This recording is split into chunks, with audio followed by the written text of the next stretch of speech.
Turn on the lights. Camera. Action. Is that too bright? No, it's fine. Hey, welcome to Flowing Famous. I'm here with Arie Morel. And she is a T in the LGBT. And since this month, November, is Trans Awareness Month, I thought I'd have her on and get her to tell her story. When did you know that did you feel like you were different, or what's that story? I can remember being as young as like 7 years old. I was in second grade, and it was a weird story. Like I was out of underwear for some reason, and my sister was like, "Here." She gave me a pair of her panties, and I tell you what, it lit up something inside where I was like, something feels right here. So there was always this fight within me as far as that went. During, especially throughout puberty and whatnot, where it was something that I was definitely exploring within myself, but always in the secrecy of my own room, and never tell anybody about it. But it was, to a certain degree, see how far I can get with this without anybody knowing too. But my brother had introduced the idea to me when I was younger. Then, probably around 9 or 10. Of people getting gender confirmation surgery, and I knew at that point, I was like, wow, they can do this, and it just really sunk in that like, hey, this would be something that I'd be interested. I got kind of obsessed with it, honestly, at 9 or 10 years old, and there were some things that seemed kind of like daunting about it to a certain degree at first. I was like, what, you have to like go back and change your birth certificate? What? No, but that edited. Yeah. Oh, typo. Let's correct it. Yeah, and I guess so. So it was more than just cross-dressing. Oh yeah, definitely. Yeah. I mean, it's just something that made me feel more comfortable with myself. So. Okay, I am going to show a clip or just a little short video. We're going to add that in and just get some more information on how the brain works and all that. So we'll put that in here. Okay. So roll that. And I'm going to set a timer so Roll I know. that beautiful bean footage.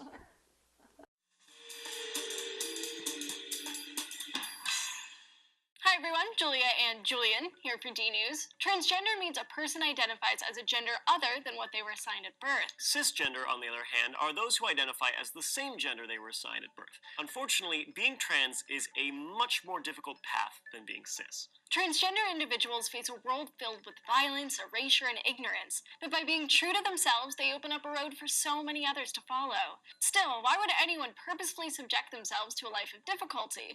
Well, it's not a choice, it's who they are, and science can back that up. One study published in the Journal of Neuroscience identified networks in the brain associated with gender. Using diffusion-based magnetic resonance tomography imaging, the researchers looked at the brains of people who are transgender as well as female and male controls. They found microstructures or connections in the brain that differed significantly between the male and female subjects. However, the networks in the brains of those who identified as transgender seemed to take up a middle position. The researchers also found a link between these networks and the amount of testosterone in the bloodstream, suggesting that sex hormones affect how these structures form in the brain, which is supported by earlier research. Right.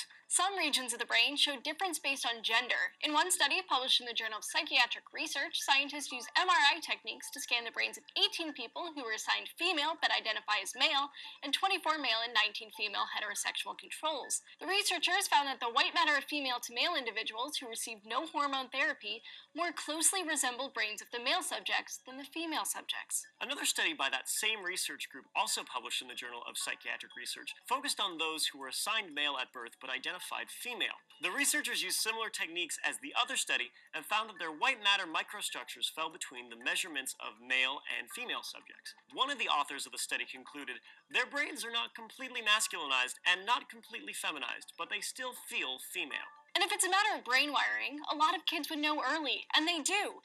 In one study published in the Graduate Journal of Social Science found that 76% of participants knew they were transgender before they left elementary school. A small study published in the journal Psychological Science found that kids as young as 5 who identify as trans showed a consistence in gender identity across various measures. I actually saw Laverne Cox speak at an event at Rutgers, and she said exactly the same thing. The researchers asked 32 transgender kids aged 5 to 12 questions about about gender and under the implicit association test to see how kids identify with various things. Using the IAT, the researchers could see how quickly the kids associated gender with the concepts of me and not me. It's a fast test, so they don't have a lot of time to think about it, they just respond. The researchers found that the kids' responses were indistinguishable from their cisgendered peers.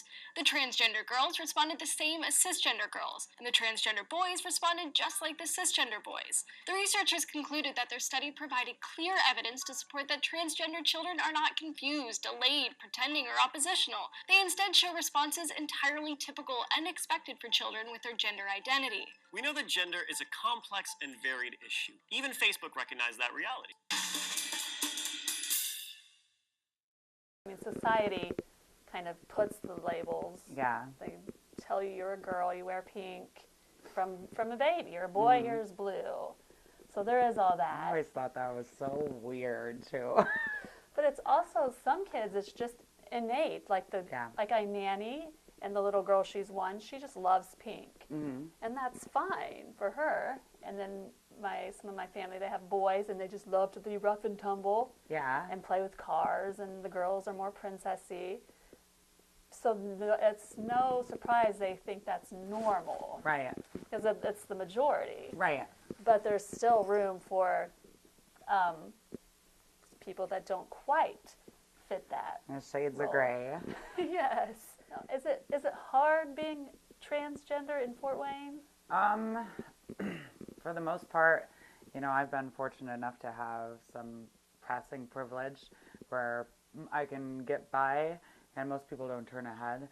That's the hardest part, especially when I was first starting to transition. I was a little more awkward looking, and when we'd be at the store, and it'd be little kids that would catch you. It would they would be the ones that noticed. The parents were too busy in their own lives, and the little kids their eyes would just follow you, and you'd be like, oh, wow. They're not shy about Right. staring and checking things out. And, I'm just trying to live my life. I'm not trying to have them go, Mommy, what's going on over there?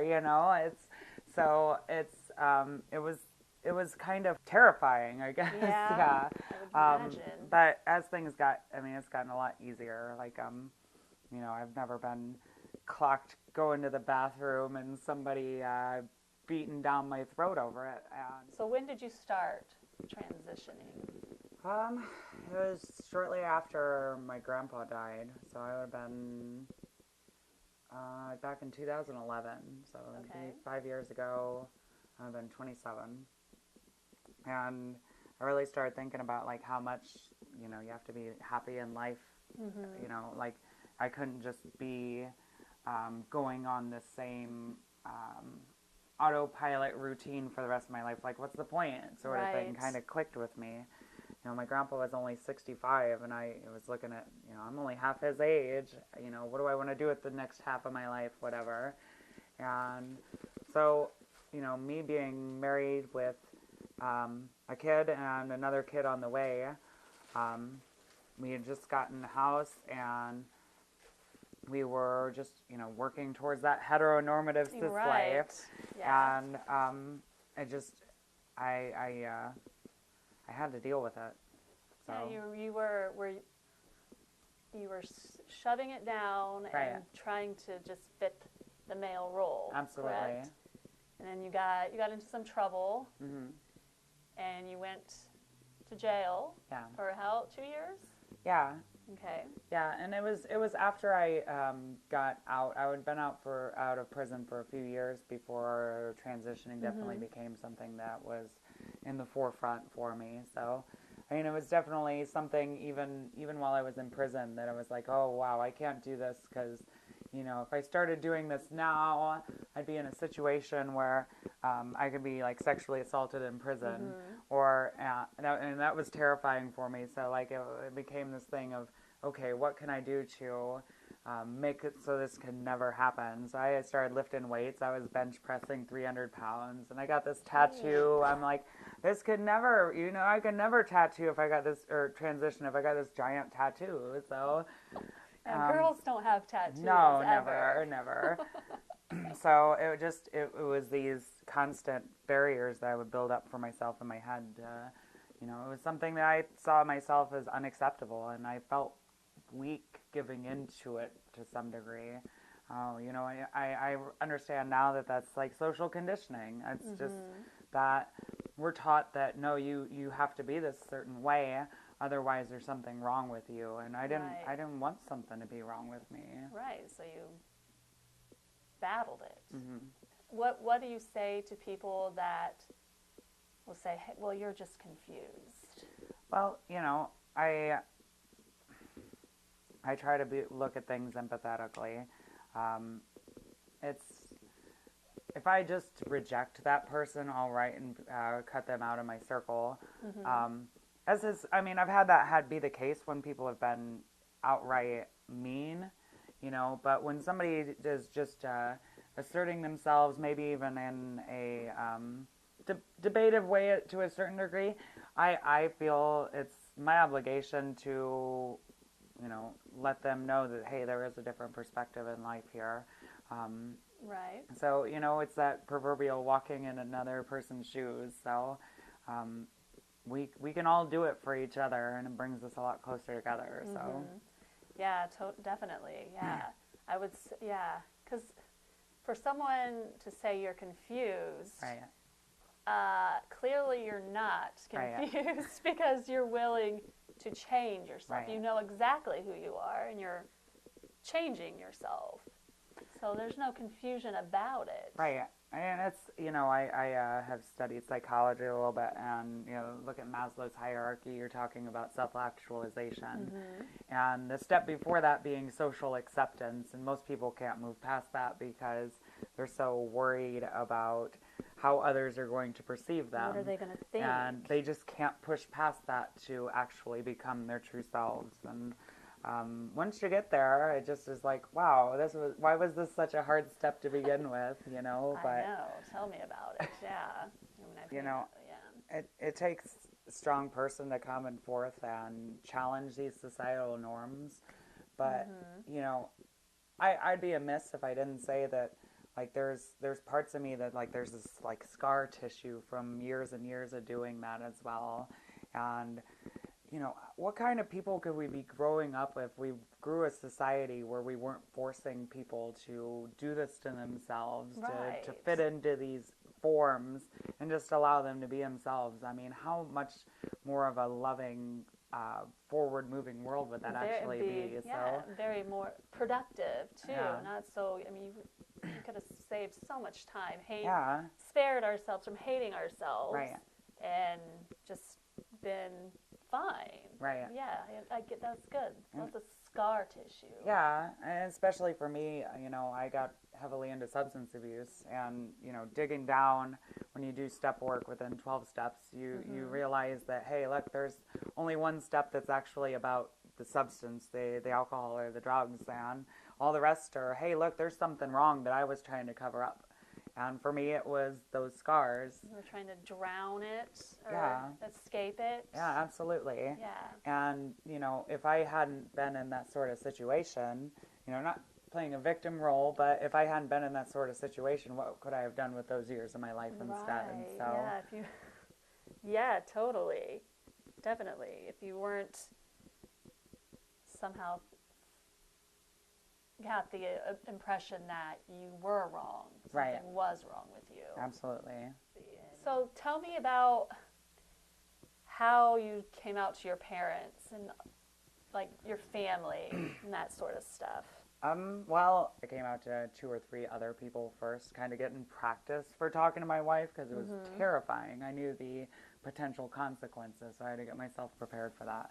But once I came out to my wife, she, you know, dealt with it herself for a little bit, you know, ultimately saying we were going to get a divorce, but it came to her giving me an ultimatum of either I tell my parents or she was going to. Okay. So I had to sit down and I had to take my mom out to dinner or lunch, and my mom knew, you know, I called her up and like, Mom, we gotta go to lunch. She knew I had something to tell her, and so I had to tell her, and then she went home and told my dad. So, you know, I'm at this point where it's been 3.5, 4 years now since, you know, I was come out all the way, and asked people to start using different pronouns and using my name that I chosen. And So let's talk about your name and how you chose it. And okay, so 'cause it was kind of a process. yeah, right? absolutely. Arie is short for Ariadne. Ariadne is a character throughout Greek mythology. She leads Theseus through the labyrinth to kill a minotaur. Okay. Now, Christopher Nolan, he introduced this idea into the movie Inception, where the Ellen Page's character, her name is Ariadne in the movie, and she is the architect of the dreams within dreams within dreams within dreams in the movie. Okay. And yes. they compare the dream architect to what they're doing to constructing labyrinths. And a labyrinth is a maze. Absolutely, right? yeah. So there's this crossover there where Christopher Nolan was definitely using aspects from the original Greek mythology in his storyline for Inception. But I kind of got obsessed with this movie for a little while, and so one day I was at work and I'm sitting here thinking about different things in the movie. I don't know if anybody's seen Inception, but it's a very, very complex movie. You have to watch it a couple different times to really get what's going on. And I had this light bulb moment where I'm like, hey, I think I'm putting these two pieces together. I need to go back and watch this when I get home from work. So I did. I turned it on 10 or 15 minutes before the scene in question came on, and I'm fiddling around on my phone, scrolling through Facebook or whatnot. And Leonardo DiCaprio's character, Cobb, in the movie, he calls out for Ariadne, and I just had this draw, and it was completely subconscious. Think about it, Ariadne. How did you get here? Okay. And it was just an instant recognition for myself, where I was well, that's it. I just knew then. It was this. That's my name. Would you say you're happier now, and you? Yeah, I mean, I'm glad you did it. A transition? Yeah, absolutely. Yeah. Wouldn't take it back. I mean, there are things I would have done differently. Captain Hindsight has got 20/20 vision. So, ahoy, Captain Hindsight. Yes. I definitely would have done some things differently. Potentially not pushed it as fast as what I did. But, once I opened Pandora's box, it was just I remember I first came out to my aunt, and I have a lesbian aunt too, so, my whole family, a bunch of queers. And, that's who I chose to come out to first. And she was like, so how long do you think, it's going to be before you fully out there? And I was like, I don't know, 5 years. And it was less than a year later. It's boom. Already told my wife, and it was once I told one person, I had to tell somebody else, and somebody else, and somebody else. The ball was rolling. Yeah. There's no stopping the momentum. Yeah. So what did you come out? You came out as a woman? Yeah. Okay. But everything that we are is here. This is a vessel, I mean, if you don't have a brain, nothing's working. Your heart's not beating.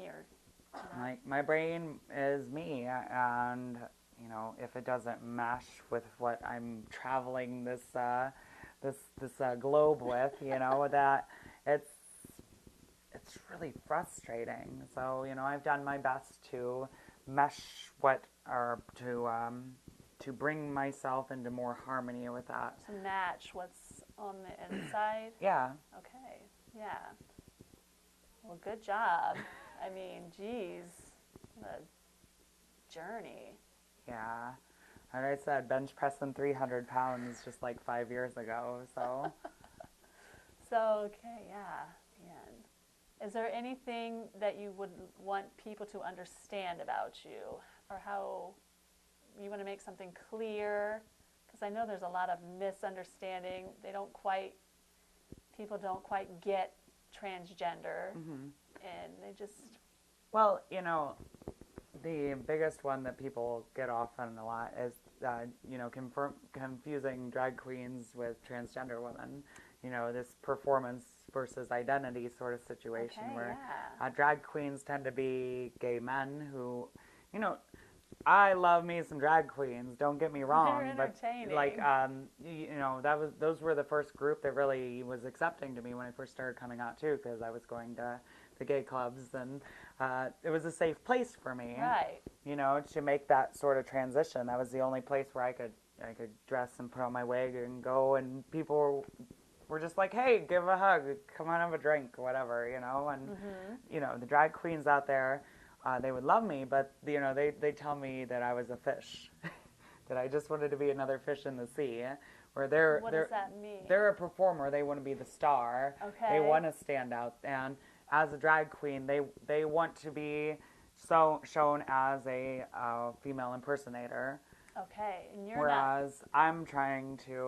You're not impersonating. Right, exactly. A female. So, I mean, there's a difference there, and the drag queens will tell you just as much as we will. And it's not that we have this, like, we're not fighting against each other or anything. Not mortal but enemies. No, but it's a completely different thing. Yeah. It's okay. It's yeah, I don't think I've ever really thought about that. Yeah. I transitioned to have a better relationship with myself, which would allow me to have a better relationship with somebody else. So yeah, that's a good way. That's good. Nice. And I'm just like anybody else, It's, well, yeah, totally. I've had enough life experiences for about 3 people. Perhaps that makes me personally at least, a bit more empathetic than your average folk, because I've walked a lot of different paths in life, and I can put myself into another person's shoes. Like, I can understand a heteronormative cis man's point of view for the most part, because I lived that life for so long, and that, I think, gives me some stretching ground to be able to say, hey, look, I know how you see this, but if you could just move this way just a little bit, can you see the difference? Give you a new perspective. Absolutely. And help them to understand, which is kind of what I want this show. I want people to get informed and educated about the whole LGBT stuff, because it's not. I mean, we're not deceived by the devil. We're not confused. We're just. We just have different. I don't know if I want to call it a struggle. Just different experiences. I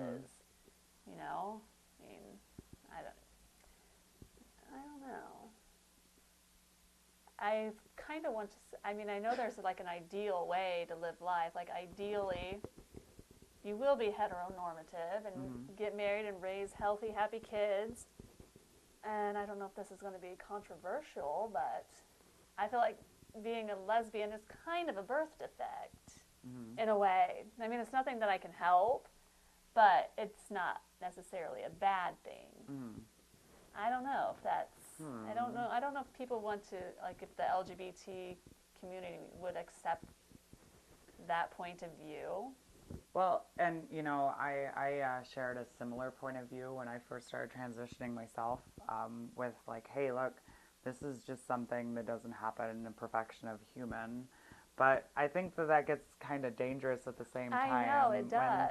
When you start saying that there's something wrong there, because next thing you know, we're getting then we can zapped get on fixed. Yeah. Let's correct it. Right, Yeah. I know. It's not. And, okay, you fixed this from me, then am I really me? Anymore? Right, exactly. I've been down this road, and I get what you're saying, absolutely. Right. Like, I'm not trying to dismiss that at all. It's just, that gets real scary sometimes, trying to think about that some sort of stuff.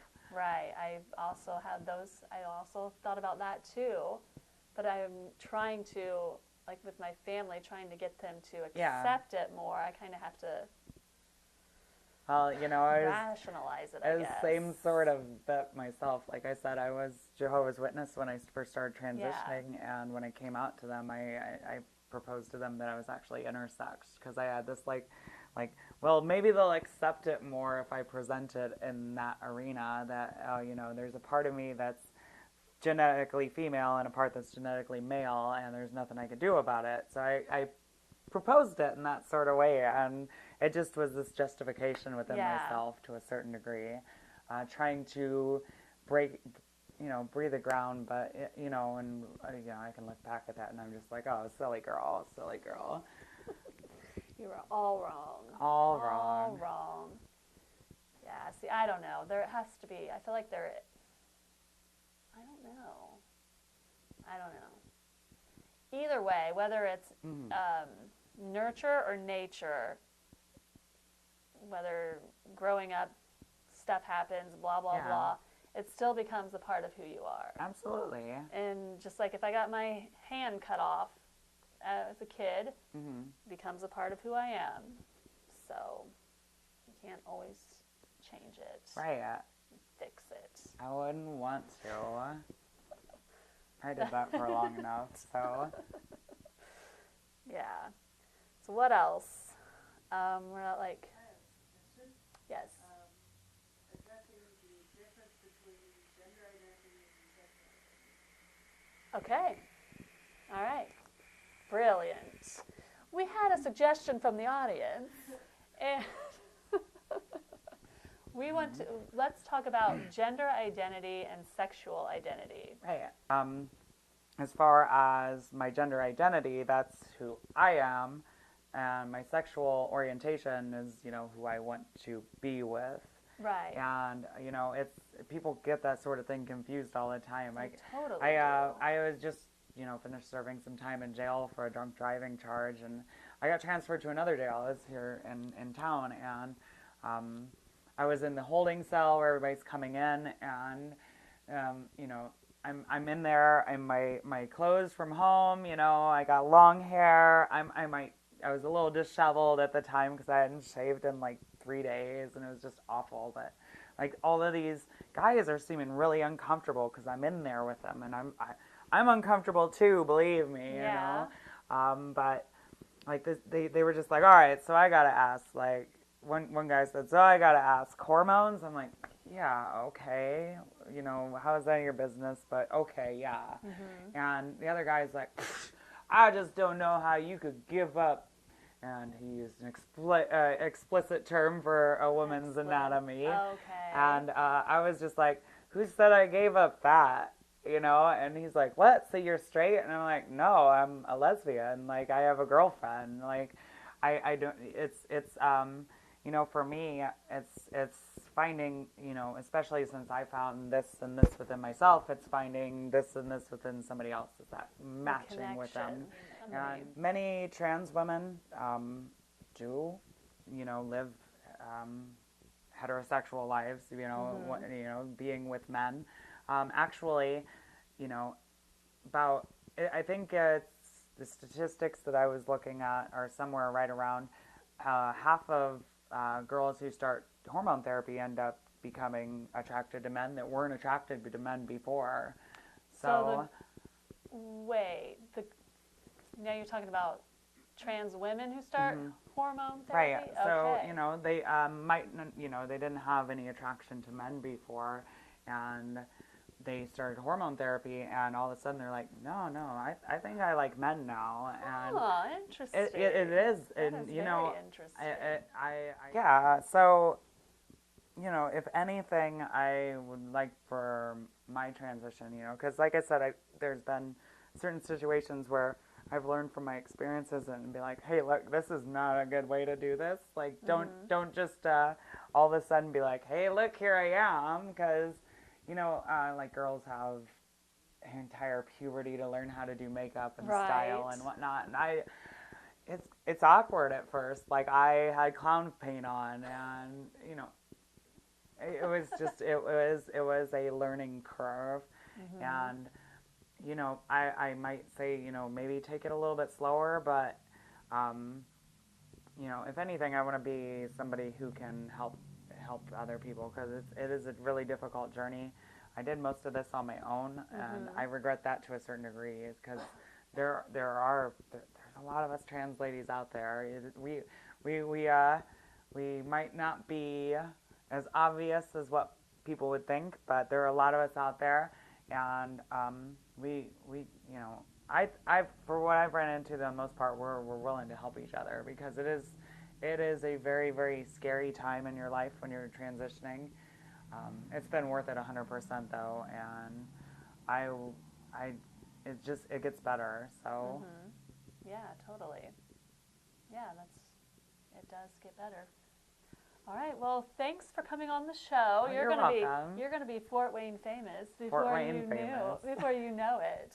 And once again, if anyone else wants to be on the show, let me know, and I will have you on, tell your story, and join the ranks. Fort Wayne fame. Did I just see what I just saw?